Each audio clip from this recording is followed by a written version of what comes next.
At Tree Be Gone, we specialize in preventing further loss, taking trees off of houses. We've got some fancy equipment, real good crew. Today we're going to be taking trees down to make it safe. We've got a lot of trees that are bent over overhead with snapped limbs. We don't want to put our machine underneath that, nor have our guys working underneath it. So we're going to be taking these down. We're going to have to take a couple trees out to get access.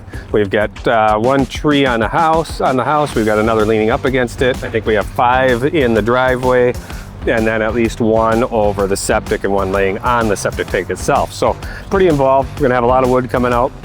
We're going to have to kind of jump back and forth, but it is what we do.